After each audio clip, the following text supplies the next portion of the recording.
Dishonest, violent, horrible. A promiscuous swinger who lied to and cheated on multiple partners. Incredibly, that's how Sean Diddy Combs' own lawyers described the billionaire music mogul, currently facing serious trafficking charges in a New York. Saw coming, but everyone feared. Sean Diddy Combs is walking free, after months of jaw-dropping accusations, courtroom drama, and a mountain of evidence that painted a disturbing portrait of the music mogul. Diddy has managed to secure his release on bail. The news has sent shockwaves across the globe, igniting a firestorm of outraging victims, advocates, and the public like, how does someone accused of suckling acts that prosecutors claimed spanned decades and involved a calculated abuse of power, get to walk out of custody with little more than a fine and the looming possibility of eviction? Were monster-like. That stuff almost destroyed my life. Many of whom risk their safe John reputations to testify. Era reportedly devastated. Imagine coming forward, reliving the darkest chapters of your life, exposing your deepest traumas to the world, only to watch Thika saunter out of court with smirk. It feels like a betrayal. Anonymous advocate shared. What kind of does this send to survivor? And it's not just the victims who are reeling. Human rights activists have roundly condemned the decision as a glaring failure of the justice system. How could someone with a list of allegations this horrifying possibly avoid serious punishment? Will that the courtroom battles may have ended? The war outside is just beginning. Social media has erupted with fury. Hashtags like Justice for Cassie and No More Diddy trending within hours of the announcement. Protesters have already begun gathering outside the courthouse, signs and chants demand. Meanwhile, behind closed doors in Hollywood, the mood has reportedly turned from relief to panic. How many people came through his orbit? How many people could this have happened to? And how did he get away with it? Celebrities who once stood in elegance, Diddy now find themselves gripped by an unshakable fear. Wouldn't they be afraid? The trial may be over, but whispers of Diddy's so-called shadow network have only grown louder. Allegations of cryptic threats and subtle career sabotage are beginning to surface, painting a picture of a man who doesn't just hold grudges, he acts in them. Insiders claim that several high-profile figures who testified against him have already faced mysterious setback. One Alistair requested anonymity, reportedly confided to a friend. I don't know how, but he's already making moves. It's like he never left. These aren't just baseless fears. For years, Diddy's empire has been rumored to operate like a well-oiled machine with loyalists, ready to do his bidding at a moment's notice. From former assistants to industry attackers, the power he wields extends far beyond the glitzy realm of music and entertainment. And now, with his release, many are asking, what's next? If Diddy truly has a network capable of silencing dissent, what will he do with it now that he's back in the game? Adding fuel to the fire are the murmurs of a secret deal struck behind closed doors. Speculation is rampant that his early release wasn't just a matter of stellar legal defense, but the result of something far more calculated. Could Diddy have used his knowledge of the industry's dirt to cut himself a better deal? Several anonymous sources close to the case have hinted that prosecutors may have been coerced or incentivized to play ball. There's no way he walked out without giving something up, one former road manager remarked. The question is, what does he know and who is he willing to take down with him? And this theory sent Hollywood into a frenzy. How many people came through his orbit? How many people could this have happened to? And how did he get away with it for so long? Holes might be implicated in Diddy's alleged crimes. Could his release signal the beginning of a much larger reckoning for the entertainment industry as a whole? Insiders are already more shocking revelations could be on the horizon. Nangs are buy-in whispered in hushed tones at exclusive parties, and the tension is palpable. If Diddy was willing to leverage information to secure his freedom, just how explosive is the dirt he's sitting? Most immediate question remains. What happens to those who turned against him? Celebrities who publicly distanced themselves from Diddy during the trial find themselves the likely targets of his wrath. Social media has already begun dissecting past relationships, noting who stayed silent and who dared speak out. One industry veteran described the mood as absolute paranoia, with agents warning their clients to lay low and avoid any public statement. Wow, for Diddy, What? You know, that was a person that I looked up to, he was a mogul, and I listened to all the artists that he made superstars. And so to have a chance to be able to be signed to him, it was amazing. It was like, oh my God, I'm here. I finally did it. That could be interpreted as further antagonizing him, but the most chilling aspect of this saga isn't just the fear of revenge or the potential for more bombshells, it's the precedent this sets. If someone like Diddy can walk free despite the gravity of the allegations against him, what does that mean for the brave individuals who stood up to him? What does it mean for an industry that has long shielded its most powerful players from accountability? And perhaps most unsettling of all, what does Diddy know about people even more spreading like wildfire? The glittering world of Hollywood, once so eager to embrace Sean Diddy Combs as one of its own, has gone completely silent. Social media feeds that once proudly shoused snapshots of sparkling, cider-soaked nights alongside the mogul, irresidently scrubbed clean, high-profile friends who toasted his success are retreating into the shadows, unfollowing him in droves.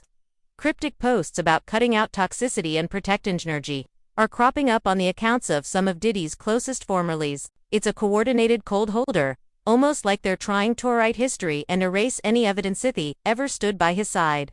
But is of coming forward. They've been afraid of what he could potentially do to them within the industry, what he could do to them professionally, maybe even personally.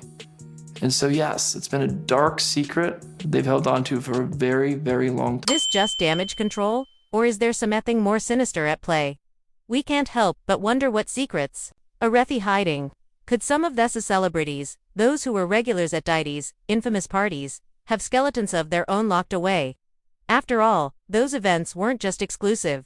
They were impenetrable. Guests were handpicked, NDAs were standard, and phones absolutely banned. This wasn't just about privacy. It was about control.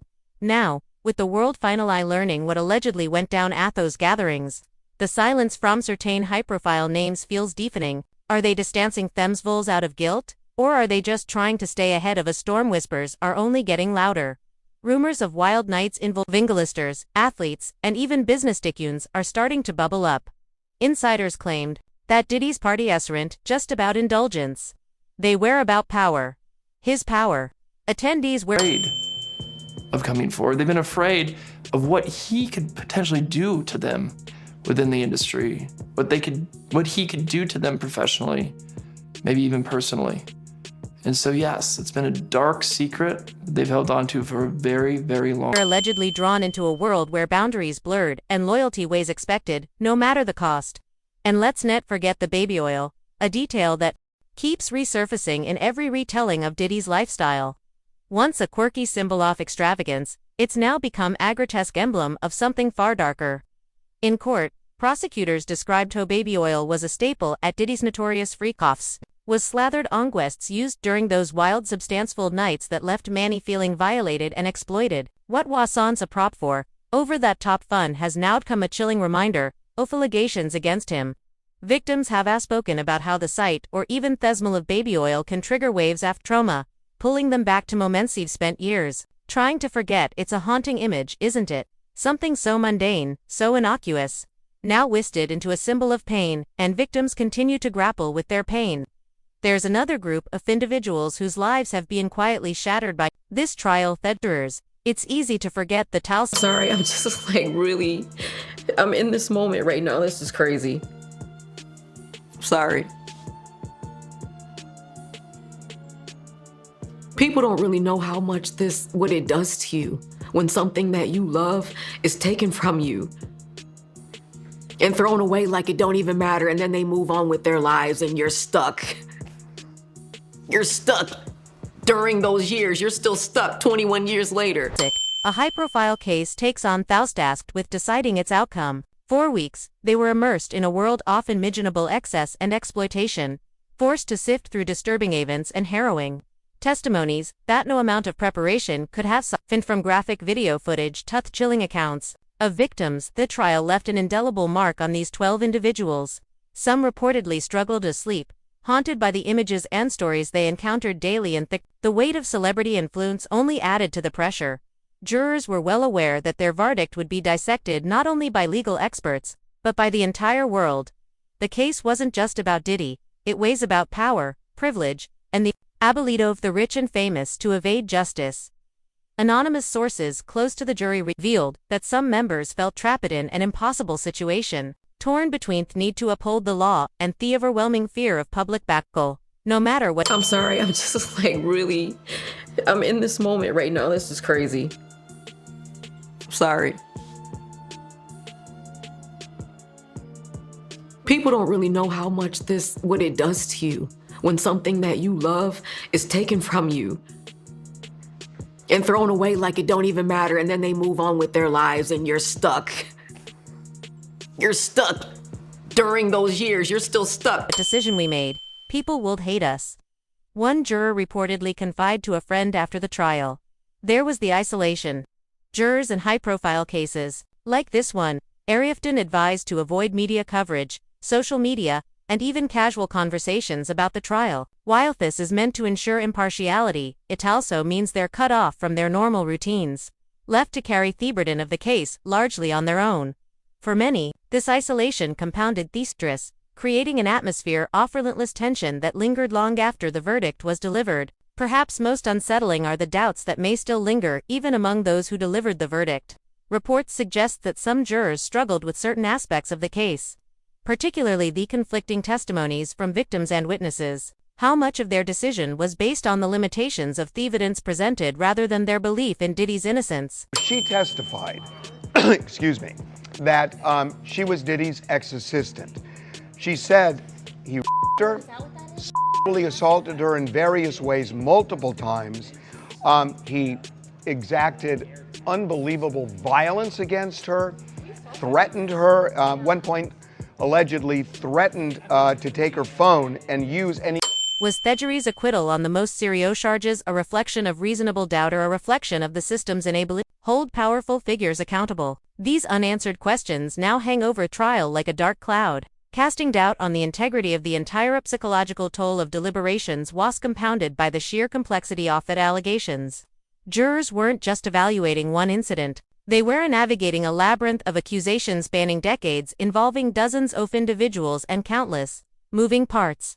How do you decide where coercion ends and consent begins in a world so far removed from your own? For many jurors, these questions weren't just intellectual exercises. They were deeply personal struggles, leaving them emotionally drained and questioning their own judgment. Even the courtroom itself became a pressure cooker, with every seat packed and cameras waiting just outside the doors. The jurors could feel the weight of every gaze. The atmosphere was electric, charged with tension of a case that had already divided public opinion. And while they sat silently in the jury box, the world outside was anything but quiet.